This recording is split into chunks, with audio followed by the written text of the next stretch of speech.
Bonjour Célestine Masquelier, merci d'avoir accepté notre invitation à réaliser cette interview pour la Fédération des praticiens de Gestalt thérapie, nouvelle fédé dans le monde de la Gestalt. Et vous allez nous parler d'un monde mystérieux et passionnant, probablement la Gestalt et la danse. Alors pourriez-vous vous présenter déjà qui est Célestine?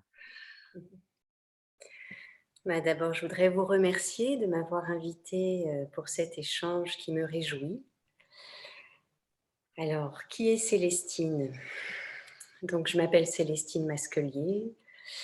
Je suis gestalt thérapeute installée à Versailles. Je suis formatrice dans différentes écoles, en particulier à l'IFFP et à Gestalt Plus et un petit peu à Limoges. Je suis également en formation pour devenir superviseur normalement, si tout va bien, en 2023. Et j'ai une origine de professeur de lettres modernes et également de danseuse et professeur de danse contemporaine. Quel parcours! Énorme. Alors pour vous, le monde de la Gestalt, vous êtes tombée dedans toute petite. Comment c'est pour vous le monde de la Gestalt et qu'est-ce qui vous passionne dans ce monde-là? Alors oui, effectivement, vous commencez par l'origine. Oui, moi je suis née dans ce milieu-là, j'y ai grandi, donc ça a été mon élément naturel, ce que j'ai considéré probablement comme la- une certaine normalité du monde. Et donc j'ai plutôt été très surprise quand je suis sortie de ce monde-là et que je suis allée arpenter notamment le monde de la danse et le monde de l'enseignement des lettres modernes. Je suis sortie du monde de la gestalt et c'est le monde étranger qui m'a paru bien étrange, bien exotique. D'accord. Qu'est-ce qui vous passionne dans la Gestalt? Je crois que ce qui me passionne dans la gestalt, pour moi, le cœur, c'est une question très vaste, hein, mais pour moi, c'est vraiment la relation. C'est pour moi, ce qui guérit, c'est la qualité de la relation. Pas n'importe quelle relation, bien sûr, mais un certain degré de, de partage profond auquel on se ressource, vraiment. Hmm. D'accord. C'est ça, le cœur. Et comment vous êtes passée du coup de prof de lettres modernes à danseuse, à Gestalt thérapeute, etc. Comment ça s'est fait, ces choix, cette navigation, ces ajustements? Alors, je crois que j'ai d'abord tout fait pour échapper au destin familial, d'une certaine manière. Et mon premier amour, ça a été la danse, que j'ai considérée longtemps comme ma langue maternelle, par laquelle je réussissais à m'exprimer d'une façon qui me paraissait la plus évidente pour moi. Donc j'ai commencé à danser, j'étais une grande lectrice aussi, très touchée, très sensible par la littérature, la poésie, les mots. Et puis la vie m'a bousculée sur le plan personnel et j'ai eu envie d'aller travailler sur moi en thérapie. Et très rapidement, j'ai eu aussi envie de me former en gestalt. Et en fait, ce que j'ai vécu moi dans ma formation de gestalt, c'est que tout ce qui abordait le corps m'attirait énormément, me passionnait. Et quand j'observais comment l'awareness permettait à partir de gestes extrêmement simples, de déployer un horizon de recherche extrêmement riche, hein, de perception, de prise de conscience extrêmement riche. En fait, ce que j'observais dans ma formation, globalement, c'est que ça pouvait être simplement tendre la main ou simplement marcher. C'était déjà énorme à explorer. Et venant, moi, d'un monde de la danse où le mouvement pouvait être déployé dans des horizons très vastes, j'ai eu vraiment cette envie, en fait, de me dire, mais si on élaborait à ce point l'awareness dans l'éventail de mouvements qu'offre la danse, qu'est-ce que ça donnerait? J'étais très interpellée, très nourrie par les travaux de Ruella Frank ou les travaux de Kepner qui ouvraient des portes, qui ouvrent des portes considérables sur ces questions-là. Et j'avais vraiment un appel mais un peu comme une chercheuse, hein. Moi, je me définis comme une chercheuse, en fait. Cette curiosité de faire vivre corporellement des propositions, des dispositifs très diversifiés que permet la danse et de voir finalement ce qui se passe. C'est un peu ça, mon terrain d'exploration, c'est proposer des situations qui très souvent sont assez surprenantes finalement pour le public que j'accompagne et voir ce qui se passe. D'accord. Et donc le lien comment vous êtes arrivé à faire le lien entre, comment tu es arrivé, pardon, à faire le lien entre la gestalt et la danse? Comment ça se construit cette chose? Ouais. Ben, ça se construit, ça se construit par l'envie et la curiosité de voir ce que ça fait si ça se rejoint, si comment ça peut s'articuler, puisque c'est le propos de cette interview. Euh, En fait, moi, je réunis des choses qui me font vibrer. La gestalt me fait vibrer, la danse me fait vibrer, la littérature me fait vibrer. Donc, j'explore qu'est-ce que ça donne quand on peut faire une sorte d'alliage entre toutes ces veines-là, entre toutes ces métaux-là, puisqu'un alliage, je crois que c'est un mariage de métaux.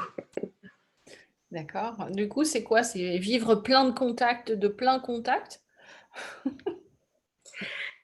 Ben oui, effectivement, on peut traduire ces concepts gestaltistes dans la danse, bien sûr. Mmh.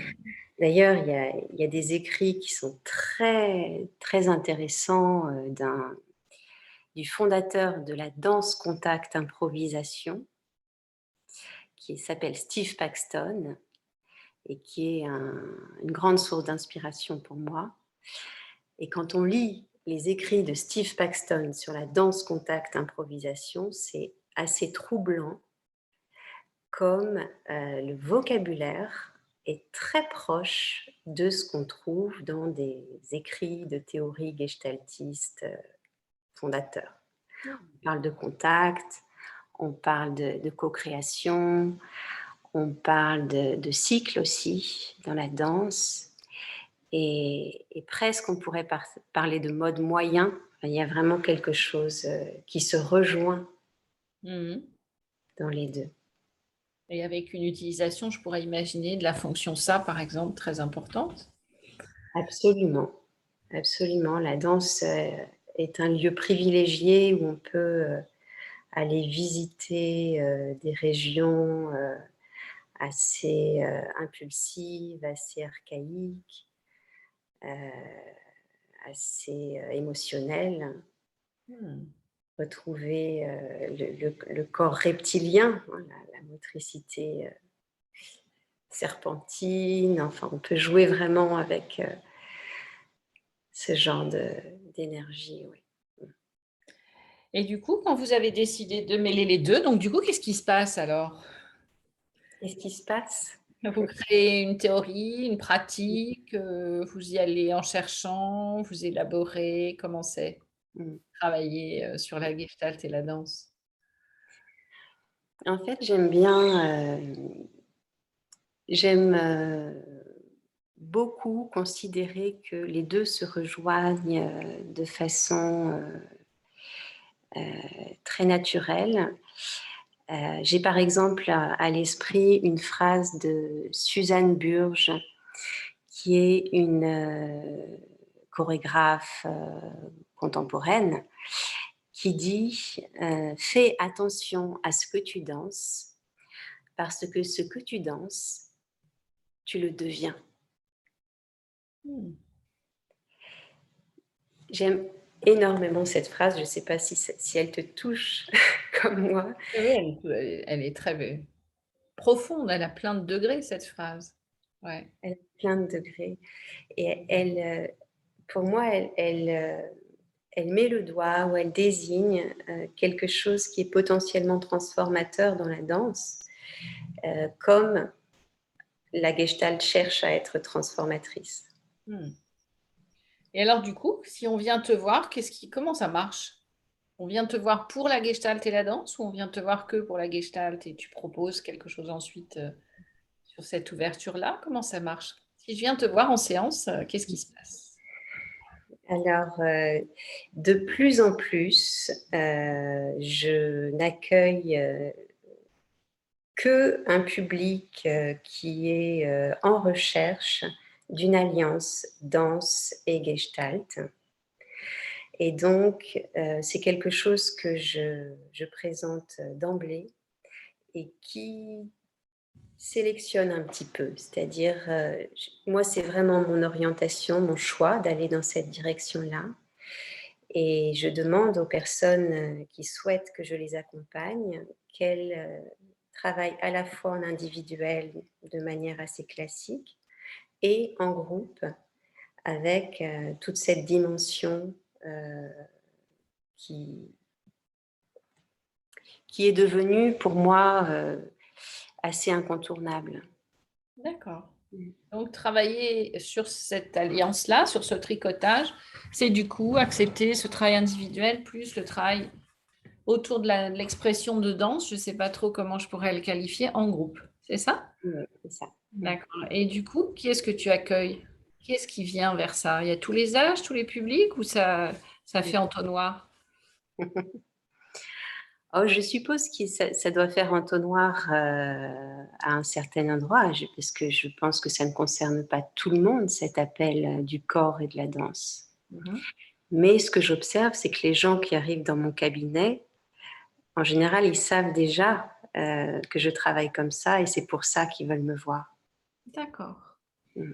Donc, ça commence à devenir quelque chose de te construit, qui appelle, qui se fait connaître, qui Ouais. rayonne. Mm. D'accord. Et est-ce que tu formes des gens Mm. pour cette approche-là? Je ris parce que ça me touche, cette question, parce qu'elle est de plus en plus récurrente. Là, je viens de terminer un stage pas plus tard qu'hier soir et j'avais plusieurs demandes de thérapeutes qui me font un peu des appels du pied dans ce sens. Donc, aujourd'hui, je forme, je fais les premiers pas dans cette direction puisque je suis formatrice dans certaines écoles et certains modules sont consacrés à l'alliance danse et gestalt. Donc j'ai déjà vraiment tout élaboré une certaine réflexion autour de l'intérêt et du comment, sur le plan théorique et Mhm. puis sur le plan pratique, vraiment. Et ça, je pense que c'est quelque chose que je vais être amenée à développer dans les années qui viennent pour étayer un peu un contenu plus structuré, plus développé surtout. Mhm.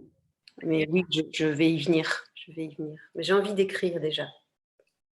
Vous avez posé cette question-là. Est-ce que tu as déjà écrit, publié? Non.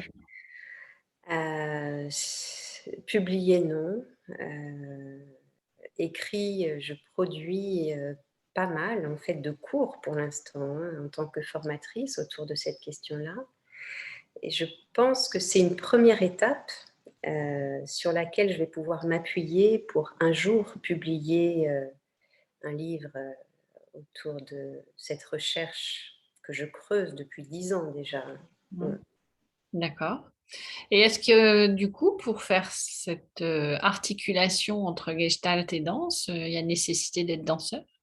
Mm. Merci de me poser cette question. Elle est essentielle. La réponse est non.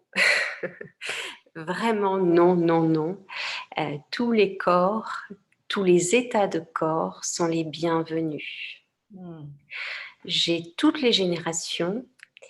J'ai parfois des gens qui sont en convalescence pour des maladies graves. Je peux faire danser des personnes en fauteuil roulant. Je peux faire danser des vieilles personnes. Et je fais aussi danser des danseurs professionnels et avec le même plaisir. Et du coup, les mêmes nourritures pour chacun dans cette expression-là. Enfin, le système fonctionne, je ne sais pas comment dire ça. En tout cas, le contact se fait, qu'on soit danseur ou pas danseur, quel que soit l'âge, la forme. Il y a quelque chose qui est à sortir et à exprimer à travers ça. Mais souvent, j'aime bien dire qu'il y a un seul prérequis, c'est d'avoir un corps. Ensuite, tous les corps ont leurs limites et leurs possibilités, et plus ou moins étendues, et on se débrouille avec ça. Dans cette pratique que tu as depuis 10 ans, enfin sur laquelle en tout cas tu réfléchis depuis 10 ans, comment la Gestalt, ça te sert de barre de pole dance? Comment tu... De barre de pole dance, c'est une image intéressante qui peut, pourquoi pas, qui nous amène là dans un univers de cabaret que je peux explorer parfois. Ça fait partie de l'éventail des possibles.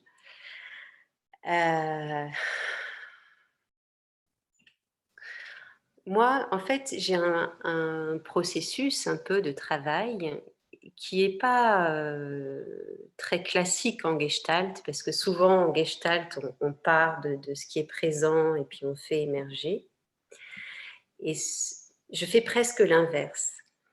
C'est-à-dire, moi, je commence par proposer un voyage dans le corps avec la danse sur un thème bien précis à chaque fois.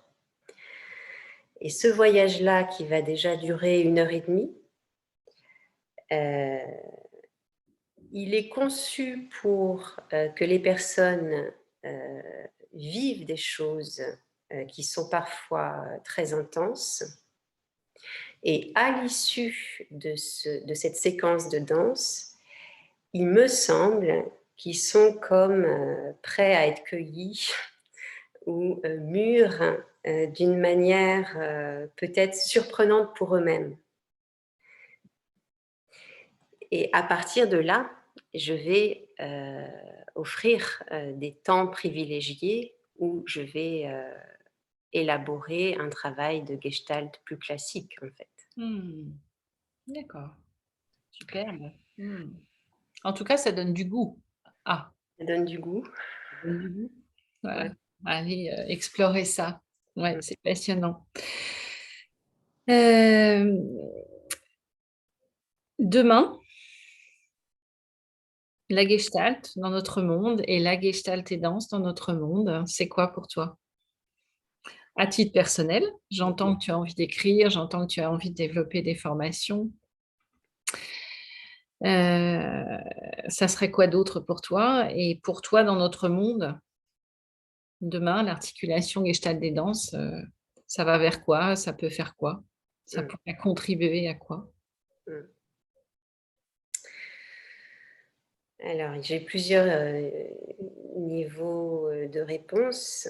Euh, D'abord, je pense qu'on est au balbutiement encore Mmh. de la recherche de ce qu'on peut trouver en alliant des explorations corporelles approfondies et un travail thérapeutique. Il me semble que le psychocorporel, c'est quelque chose auquel on aspire beaucoup. C'est une expression que j'entends énormément, elle est très répandue. Il y a un vrai besoin dans cette direction-là. Et ma sensation, c'est que souvent, on en parle beaucoup du psychocorporel, mais je ne suis pas sûre qu'on l'ait encore vraiment vécu. Enfin, j'ai la sensation qu'on est au début. Mmh. D'accord. Il y a encore beaucoup de choses à, à parcourir dans cette direction-là. Ouais. Et puis un deuxième niveau de réponse, c'est la fameuse phrase de Pina Bausch que tu connais peut-être, qui dit dansons, dansons, sinon nous sommes perdus. D'accord. Ça serait ton message? Pour moi, c'est salutaire. Oui. Alors, je Oui. ne peux pas en faire quelque chose d'universel, mais euh, à titre personnel, je pense que ça m'a sauvé la vie, la danse. Mmh. Mm. Oui, c'est drôle, tu me dis ça, ça me touche parce que moi, j'ai le coutume de dire: «La gestalt m'a sauvé la vie» Ah oui, et du coup, tu vois, c'est intéressant de regarder ça. En tout cas, ce que j'entends, c'est que la recherche, ça te porte à titre personnel pour continuer ce parcours ouais, d'articulation entre les 2, ouais, que je trouve captivant en t'écoutant et qui peut-être effectivement, gagnerait beaucoup à être, diffusé d'une façon ou d'une autre, un peu plus peut-être. Et puis à titre, plus large, dans notre monde qui advient, et qui, est de plus en plus rugueux sur certains points, ouais, dansons, dansons, sinon nous sommes perdus. ouais. Ça serait chouette que tu nous emmènes dans de la danse. Mais avec plaisir. Ouais, vraiment. Un autre mot? Ou est-ce que c'est OK pour toi? Tu Euh, aurais envie de nous partager d'autres choses? mm. Euh, Peut-être, je sais pas, je me dis que ça pourrait être parlant pour des personnes pour qui ça reste un peu abstrait, que je donne un ou deux exemples très concrets de propositions Mmh, que j'ai tout à pu. fait, avec plaisir. Ouais. Euh, Par exemple, il y a une proposition qui est une des toutes premières qui m'était venue dans les premiers ateliers il y a bien longtemps, qui s'appelle Les bougies et les sentinelles. Et cette proposition-là, je la fais toujours aujourd'hui parce que elle produit quelque chose qui est souvent fort en fait. Mmh. Et ça consiste à ce que la moitié du groupe prend le rôle d'une bougie, une bougie qui serait caressée par la flamme. Donc si on imagine un morceau de cire, si je suis un morceau de cire et que la flamme s'approche de moi, eh bien je vais fondre. Donc mon axe va progressivement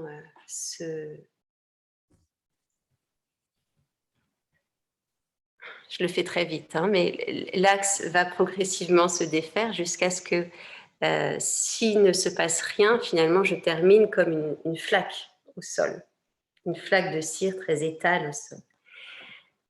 Les morceaux de bougie sont comme ça dispersés dans l'espace. Et l'autre moitié du groupe, je les appelle les sentinelles. Ce sont des personnes qui vont circuler dans l'espace et qui vont avoir la possibilité d'intervenir à certains moments pour reconstruire la verticalité de la bougie. Éventuellement, ils vont pouvoir le reconstruire avec leurs mains, mais il est tout à fait envisageable aussi qu'ils interviennent avec une épaule ou avec une tête, avec le torse, etc.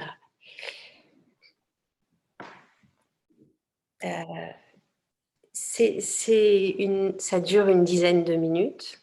Mhm. En général, c'est une expérience qui fonctionne avec un degré d'intensité important. En fait, ça n'a l'air de rien, c'est-à-dire que j'ai des images comme ça, une bougie, une sentinelle. Je ne parle pas de dépression, je ne parle pas de solitude, je ne parle pas de soutien, mais on touche à toutes ces régions de la thérapie qui sont majeures en fait, sans le dire de façon explicite et Juste par l'éprouver. exactement, voilà. Donc ça pourrait nous encourager dans notre monde qui a parfois des airs de déshumanisation, d'éprouver encore et encore par cette articulation gestalt et danse. Je le crois, j'ai cette foi. Super. Ben, je suis très touchée de cette interview. Merci beaucoup, beaucoup Célestine de nous avoir partagé ça dans cette poésie et dans cette sensualité qui est ce monde corporel. Merci beaucoup. Merci à toi, Anouchka. Je suis très touchée aussi de cet échange avec toi. Et puis au plaisir vraiment de te rencontrer et de te voir danser peut-être. Merci beaucoup.